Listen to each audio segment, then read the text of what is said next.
Bueno, hola a todos, gravamos este vídeo para presentarnos o Premio de Emprendemento da Diputación.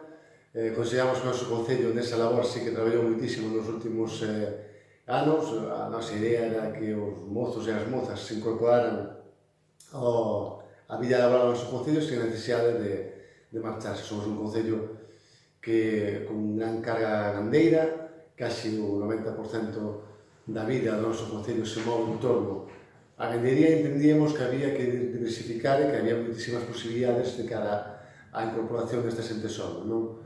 Temos casi 70% da poboación de máis de 60 anos, o cal imos indo a menos cada ano. Entón, é necesario dar un paso adiante e conseguir, polo menos, incentivar en certa medida que esta xente xoven se quedase no noso Concello. Como?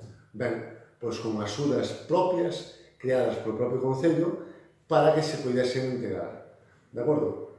A maiores creamos un espacio onde eles poderan ter a súa pequena oficina, que era o Viveiro de Empresas, que se está ahora rematado con a apertura breve xa, para que podan ter o seu pequeno espacio, a súa oficina, para poderse incorporar á vida laboral sin necesidade de ter un local e ter que contar con un pequeno aluguer.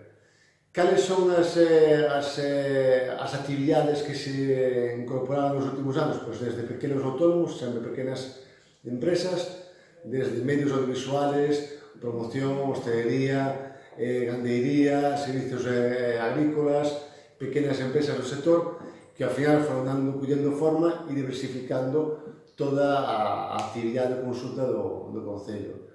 Por que merecemos este premio? Bueno, pois eso, somos un Concello pequeno, un Concello rural, que miramos de cara ao futuro, entendemos que a xente xoven é o noso futuro. Sacamos esos fondos de fondos propios, da maneira que ante o anterior alcalde tiña unha nómina de 45.000 euros, fixemos un recorte desa nómina deixando 30.000, había unha tenencia de alcaldía, retirouse esa tenencia de alcaldía e con esos cartos foron os cartos que aportamos a esta iniciativa. O cual supuso un incremento de carga de traballo para os cargos políticos que estamos neste Concello, pero entendemos que ao final o fruto foi un fruto moi bo.